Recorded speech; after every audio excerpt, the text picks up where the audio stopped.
Muy buenas. Esta es una clase sobre este tema en el que estamos, humanismo, renacimiento y reforma. Y bueno, la idea es que con este vídeo, con esta clase que tenéis que ver todos, pues vamos a rematar todos los conocimientos, todos los contenidos desarrollados en esta primera parte del tema, que es la del humanismo y el renacimiento. Entonces vamos a comentar algunos de los elementos fundamentales del humanismo, del renacimiento y algunas de las características más esenciales del arte renacentista. ¿eh? Y de esta manera, con esta clase, pues la idea es repasar lo que habéis estado trabajando en vuestra casa telemáticamente a través del libro de texto, el cuaderno y los intercambios de correos electrónicos que hemos tenido. Y bueno, y la idea es repasar todos esos contenidos que tienen que ver con el humanismo y con el renacimiento a través de este vídeo, para afianzar esos conocimientos, para que os sirva de repaso y sobre todo, pues bueno, quería pues al menos enviaros esta clase por videoconferencia, ¿no? Por esta grabación audiovisual, para que conectéis algunos de los contenidos propios del humanismo con la época del Renacimiento y con las características del propio estilo renacentista, ¿no? Porque todo está interconectado y yo no sé hasta qué punto simplemente leyendo el libro de texto habéis reparado en ello, que absolutamente todo lo que hemos trabajado en este tema, que hemos empezado telemáticamente y que lo estamos desarrollando así, como siempre en cada tema de mi asignatura, todo está interconectado. Entonces vamos a ver esas conexiones en este vídeo y que sirva también a modo de repaso de esta primera parte fundamental del tema humanismo, renacimiento y reforma. Mirad, sabéis que las características del humanismo eh, son en primer lugar el antropocentrismo. Con el humanismo se inicia intelectualmente la modernidad. Termina la Edad Media, que era teocéntrica, y comienza la Edad Moderna, que es antropocéntrica. La modernidad se desarrolla hasta nuestros días. A partir del humanismo termina la Edad Media, comienza la Edad Moderna, a la Edad Moderna le sucederá la Edad Contemporánea, esto lo estudiaréis en cuarto de eso, pero la modernidad en términos intelectuales llega hasta nuestros días. Nosotros somos herederos del humanismo y todo lo que tiene que ver con la intelectualidad europea y de la civilización occidental tiene que ver con el humanismo y tiene que ver por tanto con el antropocentrismo. El gran cambio intelectual, el gran cambio psicológico incluso, que supuso el final de la Edad Media y el principio de la Edad Moderna fue la evolución, el paso del teocentrismo al antropocentrismo. En la Edad Media, con el teocentrismo, el universo, la vida, la existencia, se consideraba que giraba en torno a la idea de Dios. Y todo se explicaba en función de la fe, de la creencia en una entidad divina que velaba por el bienestar del mundo y de toda la existencia. Por tanto, durante la Edad Media, todo el universo gira en torno a Dios, en torno al Dios cristiano para el hombre y la mujer europeos de la época, ¿no? Eh, el cambio intelectual que se produce a partir del siglo XV, siglo XVI, con el final de la Edad y principio de la Edad Moderna, es que se abandona ese teocentrismo y el hombre, a partir de la Edad Moderna Europea, a partir del humanismo del siglo XV, del siglo XVI, el ser humano empieza a considerar que en el centro del universo ya no está Dios, es el hombre el que está en el centro del universo a partir del final de la Edad Media y el principio de la Edad Moderna, el comienzo de la modernidad. Y nosotros somos hijos de esa modernidad. Bueno, esta es una primera idea elemental, fundamental, para entender cómo acaba la Edad Media y cómo comienza una edad histórica nueva, lo que consideramos una edad histórica nueva, un gran periodo histórico nuevo, que durará varios siglos y bueno, y que desemboca en el mundo actual, eso que llamamos modernidad, ¿no? El mundo que gira en torno al ser humano. Hoy día hay una crisis de la modernidad y hay una crisis del antropocentrismo.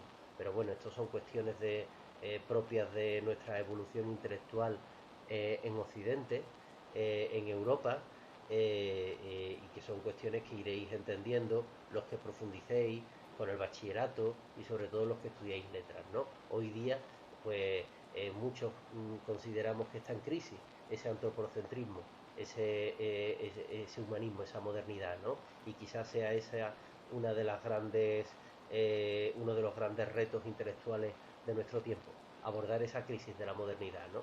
Pero en todo caso, es eso. A partir del final de la Edad Media comienza el antropocentrismo cuando comienzan a escribir, comienzan a hablar los pensadores humanistas. Otro elemento fundamental del humanismo.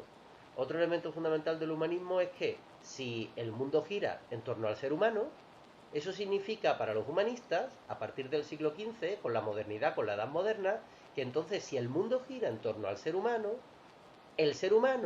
que es el ser que está en el centro del universo, es capaz de entender el mundo entero mediante su inteligencia. Por lo tanto, los humanistas son racionalistas. Los humanistas consideran que a través de la inteligencia, a través del racionalismo, a través de la ciencia, el ser humano puede entender el mundo entero, puede entenderse todos los secretos de nuestra existencia a través de la razón, a través de la inteligencia. Si el ser humano es la especie elegida, es quien está en el centro de la vida, en el centro del universo, eso es porque el ser humano es capaz, tiene inteligencia para entender el mundo en el que vive, para entenderlo y para dominarlo. Bueno, este es otro elemento esencial, este es otro elemento fundamental para los humanistas, ¿no? Ese es otro elemento fundamental de ese cambio intelectual.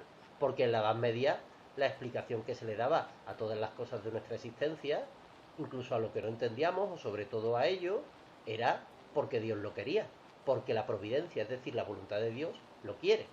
A partir del humanismo, con los humanistas, a partir de la Edad Moderna, con el final de la Edad Media, la explicación que se le empieza a dar a las cosas es una explicación racional, mediante la inteligencia. Por lo tanto, con el humanismo se desarrollará la ciencia. Es el humanismo la corriente, la gran corriente de pensamiento que genera lo que a partir del siglo XVI, a partir de finales del siglo XVI, principio del siglo XVII, conoceremos como la revolución científica. Es decir, multitud de humanistas de toda Europa, siglos XVI y XVII, comenzaron a desarrollar la ciencia en los distintos ámbitos del pensamiento científico. Por ejemplo, a partir del siglo XVI y siglo XVII surgirán científicos como por ejemplo Miguel Servet y William Harvey, que estudian la anatomía, las distintas partes del cuerpo humano, en una serie de estudios orientados a la mejora de la medicina. Aparecerán científicos que estudien los astros, astrónomos, como por ejemplo Copérnico, Kepler, Galileo Galilei. Aparecerán filósofos que utilizarán el pensamiento, la razón, para intentar mejorar la vida política, la vida pública, para intentar que los países se organicen y funcionen mejor. Filósofos como por ejemplo el gran Erasmo de Rotterdam, o como por ejemplo su amigo, Tomás Moro, que se convirtió en el padre del pensamiento político moderno, en el patrón de los políticos y de la política. O como por ejemplo en Italia, otro humanista, otro filósofo humanista, también considerado padre del pensamiento político, Nicolás Maquiavelo, sobre el que habéis investigado algunos de vosotros, ¿no? En alguna actividad de ampliación, ¿no? Que escribió el primer para quien gobernaba Florencia, Lorenzo el Magnífico, Lorenzo de Medici. Bueno, esa pasión por la ciencia, esa fe en la idea de que a través de la inteligencia podemos entender y dominar el mundo en el que vivimos, ¿no? Y podemos cuidarlo también. Bueno, pues eso lleva a los humanistas en los siglos XV y XVI a volver a una etapa histórica lejana, olvidada en la Edad Media, pero una etapa histórica que fue muy fructífera en términos intelectuales. Los humanistas rescatan los antiguos libros olvidados de los grandes pensadores del mundo clásico. En la Grecia clásica en la Roma clásica, en la antigüedad clásica, hubo muchos filósofos, muchos científicos, muchos matemáticos, muchos pensadores que escribieron sus libros, que expusieron sus conocimientos y libros de estos pensadores que fueron olvidados durante la Edad Media y que volvieron a leerse, volvieron a retomarse el pensamiento de todos estos pensadores de la antigüedad clásica tras la Edad Media con los humanistas. Por lo tanto, los humanistas rescatan los libros de Aristóteles, ¿no? La política de Aristóteles se empieza a leer otra vez y con inventos como la imprenta pues se multiplican los ejemplares de cada uno de esos libros fundamentales para el conocimiento humano y para el conocimiento de las cosas de la vida. Bueno, pues a través de la imprenta los humanistas rescatan libros de la antigüedad clásica que nos aportan muchos conocimientos y a partir de ahí construyen nuevos conocimientos, ¿no? Para Europa y para el mundo y para poder entender bien la existencia humana, ¿no? Entonces, pues se vuelve a leer a Aristóteles, se vuelve a leer a Platón, la República, se vuelve a leer a Séneca, se vuelve a leer a Cicerón, ¿no? A los grandes pensadores de la antigua Roma, ¿no? Bueno, y a partir de los conocimientos de estos pensadores, de estos filósofos clásicos, estos pensadores humanistas del siglo XV y del siglo XVI comienzan a producir, a escribir nuevos libros que serán también el fundamento de la filosofía actual y de nuestra forma de entender la vida en la actualidad. Por otra parte, la pasión por parte de estos humanistas, otra característica fundamental, por las lenguas vernáculas, es decir, por las lenguas que se hablan en el momento actual. Hasta los tiempos del humanismo, hasta la Edad Moderna, todo lo que tuviera que ver con el conocimiento tenía que expresarse en la lengua culta, en la lengua académica. Esa lengua era el latín. De hecho, por ejemplo, en París hay un barrio que se llama el barrio latino, pues porque era el barrio donde estaba la Universidad de la Sorbona. Y allí en ese barrio se hablaba latín porque allí vivían profesores y estudiantes que sabían hablar latín. Por eso barrio latino. Bueno, pues los humanistas a partir del siglo XV, del siglo XVI, consideraban que es importante estudiar el latín para estudiar a los clásicos de la antigua Roma, que es importante estudiar el griego clásico también, pero que hay que escribir y hay que expresarse en la lengua que te ha enseñado tu madre, en las lenguas maternas, en las lenguas vernáculas, las lenguas que actualmente se hablan. Por lo tanto, Erasmo de Rotterdam, Tomás Moro, Nicolás de Maquiavelo, los grandes humanistas de la época comienzan a escribir en las lenguas que se hablaban en esa época y no en latín, aunque supieran latín, ¿no? Bueno, en aquella época todavía hasta las misas se daban en latín. Bueno, eso hasta el siglo XX, ¿no? En fin, vamos bueno, una vez que hemos analizado los elementos fundamentales del humanismo, vamos a detenernos en la época histórica en la que se desarrolla el humanismo y en el propio estilo artístico. Me estoy refiriendo al estilo renacentista, a la época del Renacimiento. ¿Qué es el Renacimiento? Renacimiento significa renacer de la cultura clásica. Es decir, el Renacimiento que se produce en los siglos XV y XVI en Europa, renacimiento con el cual comienza la Edad Moderna, acaba la Edad Media, ese renacimiento es la época en la que se desarrolla el humanismo.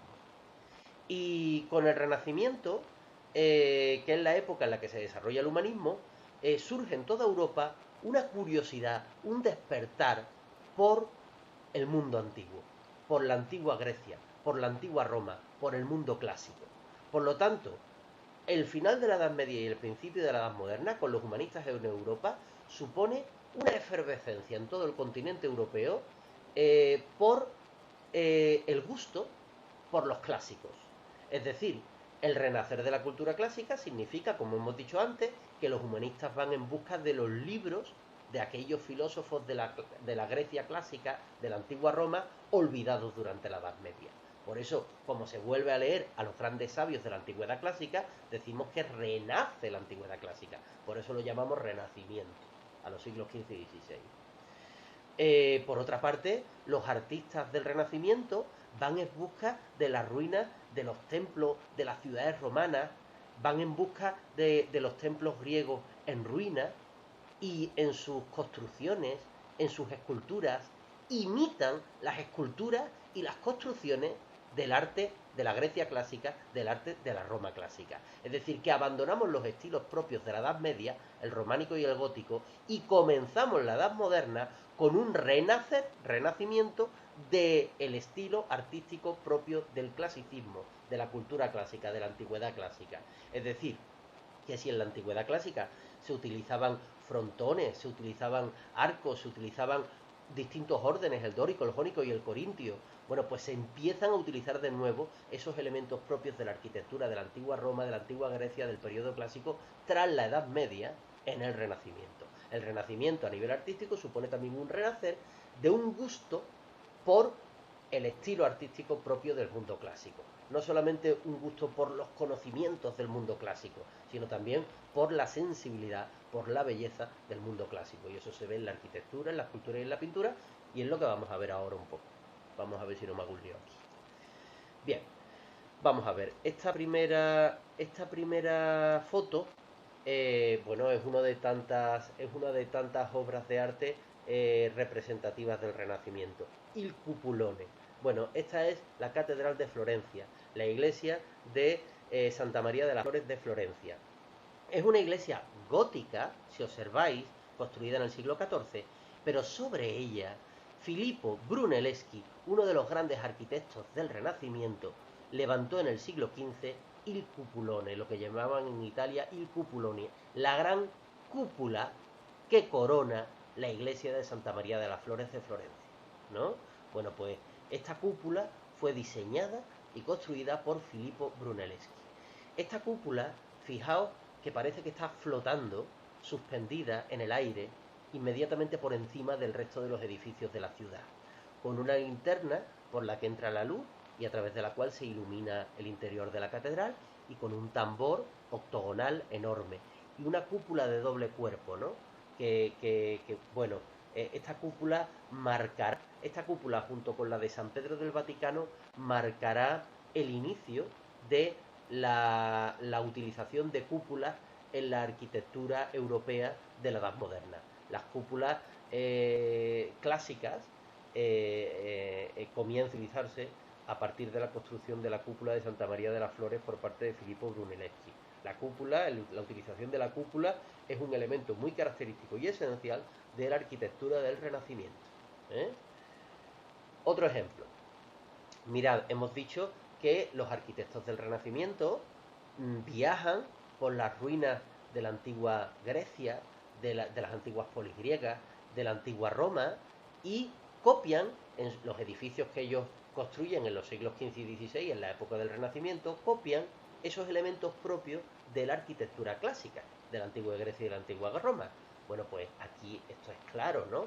Mirad, esta casa de campo preciosa, Villa Capra, más conocida como Villa Rotonda, es una de las grandes obras de Palladio. Palladio fue uno de los grandes sabios de la arquitectura clásica. Fue un arquitecto renacentista que realizó muchos edificios como este.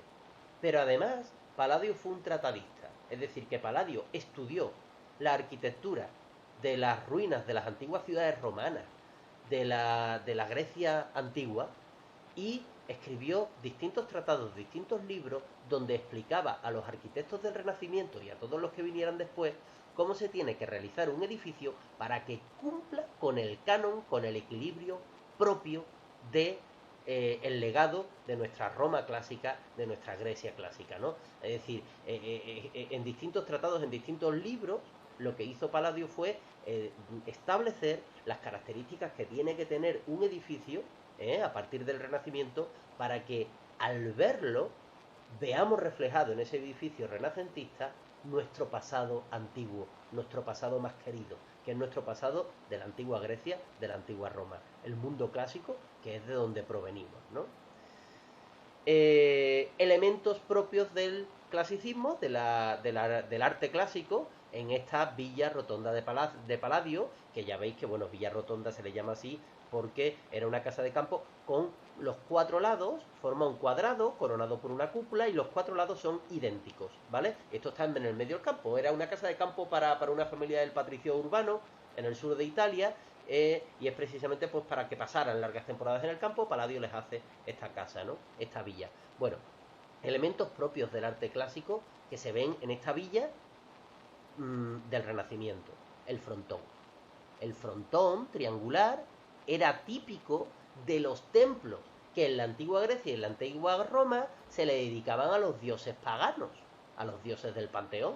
Bueno, pues esto no es un templo, esto es una casa de campo, pero la realiza Palladio, un arquitecto renacentista. Entonces toma un elemento propio de la arquitectura clásica de la antigua Grecia y de la antigua Roma y lo planta en el edificio que está haciendo en la época del Renacimiento en el siglo XVI. Aunque sea una casa de campo, aunque no sea un templo, pero eso a Palladio le da igual, porque se trata de hacer renacer, de recuperar el gusto por el estilo clásico. ¿Qué más le da a Palladio y qué más le da a la familia que se instaló aquí que esto fuera un elemento propio de los templos en la antigüedad? Lo importante es que el propio uso del frontón nos está recordando que tenemos un pasado clásico, donde se forjó pues el germen de nuestra civilización, ¿no? Otro elemento propio del clasicismo, bueno, las columnas, y arriba de las columnas los capiteles. Mirad, estos capiteles son de orden jónico. Recordad que los capiteles dóricos, como por ejemplo los de las columnas griegas del Partenón, están formados por un plinto, son capiteles sencillos. Esto lo tuvisteis que ver en primero de la ESO, pero conmigo en alguna excursión a Sevilla lo habéis visto también.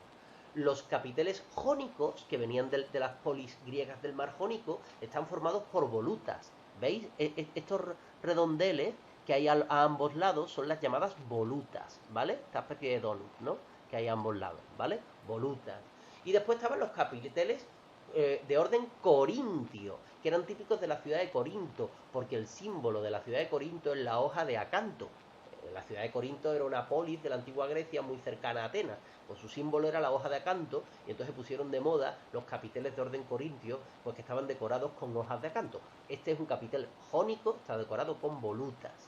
Las columnas evidentemente nos recuerdan a las columnas de un templo griego, o de un templo romano. Y muy importante, la escalinata. Esto es importantísimo. ¿Veis que hay una escalera enorme? Se sube al podio y sobre el podio se construye la casa entera. Esto nos recuerda clarísimamente a un templo romano. Los templos en la antigua Roma tenían una escalinata enorme como esta. Se subía a un podio y sobre el podio se construía el templo. Bueno, pues Palladio sobre el podio no construye el templo, lo que construye es la casa de campo que quiere construir, pero nos recuerda a cómo se construían los templos en la antigua Roma, ¿vale? Esto claramente es que parece un templo romano. Si viéramos nada más que la escalera, el podio, los laterales, ¿no? Las jambas, ¿no? A los lados, las columnas y el frontón, parecería, bueno, sería un templo romano, ¿no? Pero sin embargo, el resto del edificio, pues nos dice que es una casa de campo, ¿vale? Otra más. San Pedro del Vaticano. Bueno, en la construcción de San Pedro del Vaticano fue fundamental el impulso del Papa Julio II a principios del siglo XVI, y participaron algunos de los grandes arquitectos del Renacimiento: Bramante, Maderno, que hizo la fachada. La cúpula la hizo Miguel Ángel Buonarroti. Miguel Ángel, uno de los grandes hombres del Renacimiento, uno de los grandes artistas del Renacimiento, se encargó de hacer la cúpula. Una cúpula con una linterna, con un tambor que no se ve aquí en esta foto, pero un tambor enorme, y una cúpula de doble cuerpo también, y que simboliza la protección de Dios hacia la humanidad, ¿no? La cúpula de San Pedro del Vaticano, ¿no? Mandada a construir por el Papa Julio II, y bueno, que tardó en construirse algunos años, ¿no? Tardó en construirse, bueno, a lo largo de los siglos XVI y XVII se fue construyendo San Pedro del Vaticano. Vámonos a la pintura para ver algunos elementos propios del Renacimiento en pintura. Mirad, Rafael Sanzio es el pintor, el autor de esta pintura, de este cuadro. Este cuadro yo le tengo un aprecio muy especial. Se llama Los Desposorios de la Virgen María. Bueno, cuenta una historia escrita en los evangelios apócrifos. Existen evangelios canónicos, y por otra parte hay un montón de evangelios que son evangelios apócrifos. Los evangelios apócrifos son interesantísimos, son fascinantes. los evangelios canónicos también. Bueno, los evangelios canónicos son los 4 evangelios aceptados por la Iglesia, aceptados por la Iglesia de Roma. Por lo tanto, son los 4 evangelios que se incluyen en el Nuevo Testamento, que es la segunda parte de la Biblia. Cada uno de los 4 evangelios aceptados por la Iglesia cuenta la historia de Jesús. Bien, ¿qué son los evangelios apócrifos? Pues son multitud de evangelios que se escribieron en su momento, pero que no fueron aceptados por la Iglesia. Por lo tanto, no están dentro de la Biblia, están olvidados en un cajón. Bueno, pues esos evangelios apócrifos a lo largo de los siglos se han ido recopilando. Evangelios apócrifos no aceptados por la Iglesia, bueno, hay muchísimos. Y es que hubo muchos autores que escribieron un evangelio donde contaron la vida de Jesús. Por ejemplo, San Pedro tiene un evangelio, pero que no es aceptado por la Iglesia y por lo tanto es apócrifo. María Magdalena escribió un evangelio, pero que tampoco es aceptado por la Iglesia y por lo tanto es apócrifo, ¿no? Bueno, leer los evangelios apócrifos es una cosa curiosísima y fascinante, ¿no? Y en algunos momentos divertidísima. Es como leer, por ejemplo, los Hechos de los Apóstoles también, que es en realidad el segundo evangelio de San Lucas, ¿no? Bueno, el caso. Bien. Esta pintura narra una escena que aparece en un evangelio apócrifo, no recuerdo cuál. El caso es que, bueno, ese evangelio apócrifo recoge una leyenda, ¿no? Una tradición cristiana que dice que la Virgen María era muy guapa y tenía muchos pretendientes. Todo el mundo se quería casar con ella. Y entonces Zacarías, que era un viejo rabí judío, que además era el marido de la prima hermana de la Virgen María, es decir, de Santa Isabel, Zacarías, pues pegó un puñetazo en la mesa un día y dijo, vamos a ver, todos los pretendientes de María van a venir tal día a tal hora a la sinagoga, al templo de Jerusalén, y se van a traer una vara. Los que tengan la vara que florezca, pues serán los que merezcan casarse con María. Y todos los que se queden con su vara seca, que no haya florecido, pues esa gente es que no merecen a María como esposa. Llegaron todos los pretendientes, que aquí aparecen todos los pretendientes, y la única vara que pues fue la de San José, que fue el que se casó con María, ¿no? Bueno, esto es una tradición cristiana recogida en un evangelio apócrifo, ¿no? Es una tradición no aceptada por la Iglesia, una historia no aceptada por la Iglesia, pero en todo caso es una tradición que se contaba entre los seguidores del cristianismo primitivo, ¿no? Y es una tradición de la que se hace eco Rafael, el pintor del Renacimiento italiano, al pintar este cuadro. A la izquierda del cuadro lo que aparecen son las invitadas a la boda de María y José. Fijaos que los ropajes, por ejemplo, la ropa de Zacarías es una ropa típica del mundo antiguo. De una manera parecida debía vestirse un sacerdote judío en el siglo I, ¿no? Sin embargo, las ropas de los invitados y de los pretendientes son ropas típicas del Renacimiento italiano del siglo XVI. Los pantalones, esas mallas, en fin, esos ropajes son típicos del siglo XVI. Al fondo, esto de aquí, del fondo, es el templo. Es el templo de Jerusalén, pero realmente Rafael no pinta el templo de Jerusalén. Lo que pinta es San Pietro in Montorio, que es un templo que se construyó en el siglo XVI en Roma, muy importante, un templo renacentista precioso, y en homenaje a ese templo, al arquitecto Bramante, pues pinta ese templo en este cuadro Rafael, San Pietro in Montorio. Bueno, técnicamente o artísticamente es lo que destaca este cuadro. Bueno, lo que destaca este cuadro es cómo tratamos aquí la perspectiva. La perspectiva, recordad que es un elemento fundamental que hace que las pinturas del Renacimiento, por primera vez en la historia, sean pinturas naturalistas. La perspectiva nos permite contemplar el cuadro a través de distintos planos. La perspectiva nos permite tener en cuenta que hay un primer plano de gente que está más cerca y hay otros planos de gente que está más lejos. Fijaos, la línea del horizonte en este cuadro está por detrás de lo que es el templo de Jerusalén, es decir, de San Pietro y Montorio. Y en el centro está el punto de fuga, que está la puerta de San Pietro y Montorio, la puerta del templo abierta, y ahí al fondo, pues ahí sitúa el punto de fuga el pintor, Rafael.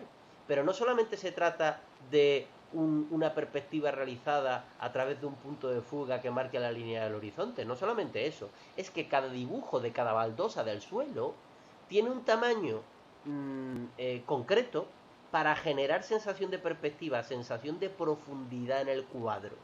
Veis que estos personajes que están más lejos ya son más pequeñitos que los personajes del primer plano. Y los que están allá al fondo son más pequeñitos todavía. Bueno, estos elementos esenciales de la perspectiva renacentista que estudiáis vosotros en la clase de dibujo, esto no se sabía antes del Renacimiento. Y esto se desarrolla por primera vez en el Renacimiento, ¿no? Entonces el tema de la perspectiva es algo fundamental para entender la pintura del Renacimiento. Bueno, otro ejemplo de perspectiva, la última cena. Esto es una pintura al fresco, es decir, una pintura sobre la pared, realizada por el gran Leonardo da Vinci. Leonardo da Vinci fue otro de esos hombres absolutamente sensacionales del Renacimiento italiano. Vivió en Florencia, vivió en Roma, se fue a morir y pasó la última etapa de su vida en Francia, trabajando para el rey de Francia, Francisco I. Leonardo da Vinci está enterrado en el castillo de Amboise, a orillas del río Loira, ¿no? Un castillo precioso. Y allí tiene la tumba Leonardo, ¿no? Bueno, Leonardo da Vinci fue un hombre del Renacimiento y fue ingeniero, pensador, pintor, en fin, se dedicó a muchísimas cosas, ¿no? El hombre, el humanista, el hombre del Renacimiento, era un hombre que tenía que manejar a la perfección distintas disciplinas del conocimiento, ¿no? Y Leonardo era así. Bueno, Leonardo da Vinci pinta esta pintura al fresco de la Última Cena. Es conocidísima. Es una pintura que se está perdiendo, porque la pintura al fresco, se pinte donde se pinte, es una pintura que se va deteriorando con el paso de los siglos. Entonces por eso es una pintura que se está perdiendo. Es difícil rescatarla, restaurarla, ¿no? Esta pintura se encuentra donde la pintó Leonardo, en la ciudad de Milán, en el convento de Santa María de la Gracia, en el refectorio del convento. Todos los conventos tienen un refectorio, un comedor donde comen los monjes, y entonces pues Ludovico el Moro, de la familia de los Sforza, que era el que gobernaba Milán en la época de Leonardo da Vinci, en el siglo XVI, le pidió a Leonardo da Vinci que pintara una última cena en el refectorio, en el comedor del convento de Santa María de la Gracia, porque Ludovico Sforza era muy amigo del abad del convento. Iba allí a comer mucho con él, ¿no? Ludovico el Moro, de la familia de los Sforza. Entonces fue el que le encargó a Leonardo da Vinci pintar la última cena en ese convento como regalo a los monjes de ese convento que él tanto frecuentaba, ¿no? Aquí está, bueno, el manejo de la perspectiva es claro. Es decir, veis que hay un primer plano con Jesús y los 12 apóstoles y hay una sensación de profundidad muy clara dentro de la habitación, pero es que el punto de fuga y la línea del horizonte están en el exterior, las ventanas están abiertas para que el punto de fuga esté por detrás de la cabeza de Cristo en el exterior, ¿vale? Cristo en el medio, equilibrio, armonía renacentista, y a ambos lados de Cristo dos grupos de 3 apóstoles. Se describe en esta pintura de Leonardo da Vinci el momento en el que Jesús anuncia que va a ser traicionado.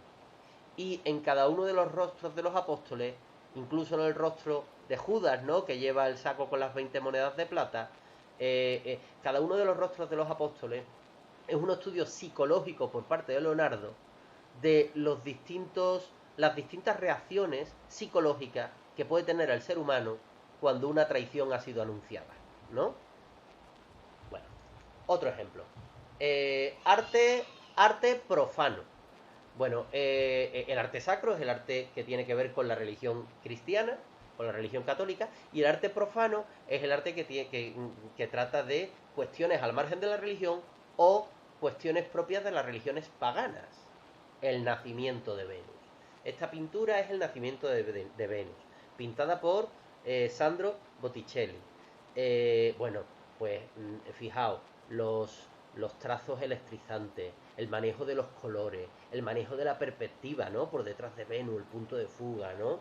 Y el tema mitológico. Claro, el renacer de los saberes de la antigüedad clásica y del arte de la antigüedad clásica también supuso un renacer. No es que los renacentistas y los humanistas volvieran a creer en los dioses griegos y romanos, pero sí que volvieron a leer las historias de los mitos, de la mitología griega y romana, eso sí. Y entonces aquí Botticelli le hace un homenaje a la diosa Venus. Esta es Venus Afrodita, ¿vale? Venus para los romanos, Afrodita la llamaban los griegos. Se creía que Venus renacía todos los años en las playas de la isla griega de Creta. Entonces aquí está Venus renaciendo en primavera, ¿no? El comienzo de la primavera era el renacer de Venus en las playas de Creta, que viene en lo alto de una concha, ¿no? Y empujada por los vientos, ¿no? Este es el dios Céfiro, el dios del viento, ¿no? Que con su soplido va desplazando a la diosa Venus Afrodita, ¿no? El dios Céfiro está abrazado a una ninfa, que es la ninfa Cloris. La ninfa Cloris es una ninfa de las muchas ninfas que había en el jardín de las Hespérides. Cuenta la mitología griega que el jardín de las Hespérides estaba en Andalucía, en nuestra tierra.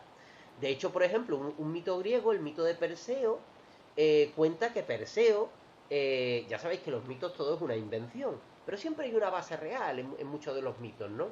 Bueno, pues Perseo cuenta uno de los mitos griegos que después de cortarle la cabeza a Medusa, pasa por el jardín de las Hespérides y roba las manzanas del jardín. Y después se fue huyendo de las ninfas, se fue y llegó a Etiopía. Y ahí en medio de un acantilado se encontró con el dios Poseidón, ¿no? Que estaba maltratando a una princesa llamada Andrómeda, salvó a la princesa. Bien, bien, una historia, ¿no? Ya me he enredado. La diosa Venus, ¿no? Está renaciendo en las playas de Creta, guiada por el soplido del dios Céfiro, ¿no? Que abrazada a la ninfa Cloris, ¿no? Se produce una metamorfosis y Cloris se transforma en la diosa Flora, la diosa de la primavera. Bien, seguimos porque no sé si va a dar tiempo, a ver si no se va a cortar esto. Bien, la primavera de Botticelli, que ya la habéis estudiado. La primavera de Botticelli la habéis estudiado recientemente. Bueno, pues otra vez Venus Afrodita en el centro, que es la diosa del amor, de la fertilidad, de la primavera, ¿no? Un bosque de naranjos, ¿no? Cupido repartiendo suerte, las tres gracias que siempre acompañan a Venus Afrodita, el dios Hermes Mercurio, Hermes para los griegos, Mercurio lo llamaban los romanos, ¿no? El dios alado que era el mensajero de los dioses, y otra vez el dios del viento Céfiro, en busca de la pobre Cloris, ¿no? Que al final es raptada, se enamora de Céfiro y se convertirá en Flora, la diosa de la primavera. Otra vez, otra pintura de Sandro Botticelli. Y para finalizar este repaso, y es bueno, y nos hemos metido en profundidad en algunos aspectos propios del humanismo del Renacimiento, ¿no? Esta clase creo que por vídeo era necesaria, ¿no? Para finalizar, esta pintura típica del Renacimiento flamenco. El Renacimiento flamenco, flamenco de Flandes. ¿Qué era Flandes? Flandes era como nosotros llamábamos en el siglo XV, en el siglo XVI, en el siglo XVII a Holanda y Bélgica. Flandes eran los Países Bajos, sobre todo Holanda. Bueno, pues esta es una pintura típica del Renacimiento flamenco, del Renacimiento holandés. Jan van Eyck es quien realiza esta pintura, el holandés Jan van Eyck. Bien, esta pintura se llama el matrimonio Arnolfini. El matrimonio Arnolfini era un hombre y una mujer, un matrimonio real, una pareja de italianos, comerciantes, mercaderes, que deciden, al principio de la Edad Moderna, marcharse a Flandes. ¿Por qué se marchan a Flandes? ¿Por qué se marchan a Holanda? Bueno, porque, al igual que Italia, Flandes también era una región riquísima y muy próspera en la Europa de principios de la Edad Moderna. Holanda, Flandes, está en la boca del río Rin, prácticamente enfrente de Gran Bretaña. Multitud de rutas comerciales confluyen en los puertos de Holanda. Había multitud de mercaderes, multitud de banqueros. Se desarrolló en las ciudades de Holanda, en las ciudades flamencas como Ámsterdam o como Breda, una burguesía mercantil, una burguesía financiera muy próspera, que hizo prosperar a esas regiones, ¿no? Por eso unos burgueses, un matrimonio de burgueses italianos como los Arnolfini, se van a Flandes, ¿no? Mirad, ¿qué es lo importante de este retrato para entender el humanismo?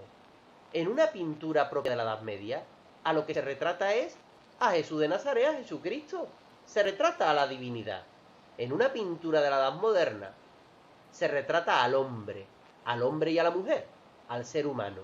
¿Por qué? Porque con la Edad Moderna abandonamos el teocentrismo y entramos en lo que llamamos el antropocentrismo. El protagonista de la vida y de la existencia es el ser humano.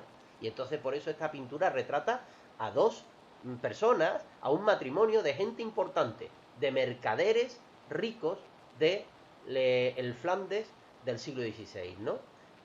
La pintura de Jan van Eyck. Es decir, que con el abandono del teocentrismo, con el final de la Edad Media, con la modernidad, con el humanismo, el ser humano ya está interesado en pasar a la historia. en decir, oye, que yo estoy aquí, y que yo soy importante, y que yo soy un mercader rico, oye, que se me vea bien, retrátame. Por eso surgen los retratos. En la Edad Media no se retrataba a nadie, más que a los personajes de las Sagradas Escrituras.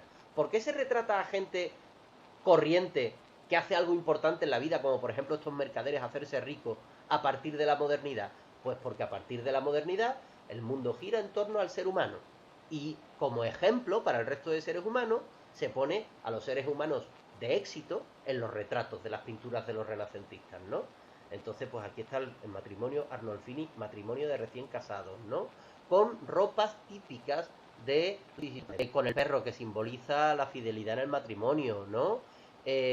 Bueno, aquí vemos también la perpetración y vemos el detalle del plano, ¿no? Con distintas, bueno, esto cuando tienes la oportunidad de verlo in situ, pues son distintas escenas de la pasión de Cristo, lo que hay en el cuadro, ¿no? Lo que pinta Jan van Eyck en este cuadro, ¿no? En este espejo, ¿no? La madera que forma el contorno de este espejo, son distintas escenas de la pasión de Cristo, porque lo que hace Van Eyck es con una maestría impresionante propia de un pintor renacentista es retratar no solamente al matrimonio Arnolfini, sino el salón de su casa, vamos, con todo de lujo de detalle, lo que hace es retratar la escena que está presenciando, hasta tal punto de que dentro del espejo está reflejado el propio Jan van Eyck, el propio pintor. Y ya aquí arriba hace un poco una chulería y dice, oye, no solamente los Arnolfini van a pasar a la historia gracias a esta pintura, sino que yo, que soy el pintor y que soy un artista, también voy a pasar a la historia, ¿no? Y entonces aquí en lo alto del espejo nos pinta en mitad del cuadro Jan van Eyck estuvo aquí. Bueno, pues yo creo que esto nos ha podido servir como síntesis de lo que llevamos hasta ahora estudiado, humanismo, renacimiento. Os voy a encargar una serie de actividades para acabar con el renacimiento, el 580, siglo XVI, y ya próximamente pasaremos a lo que fue la reforma protestante, la contrarreforma católica, e iremos adentrándonos en la edad moderna, en los siglos XVI y XVII, para acabar correctamente la asignatura. Sabéis que contáis conmigo para lo que haga falta, me tenéis a través del pase, me tenéis a través del correo electrónico, vais haciendo vuestras actividades y seguro que si estáis trabajando, si seguís trabajando como hasta ahora, pues todo el mundo va a aprobar el curso correctamente. Mucho ánimo en esta situación tan extraña y nada, y adelante, y a mí me tenéis a vuestra disposición para lo que haga falta. Un saludo.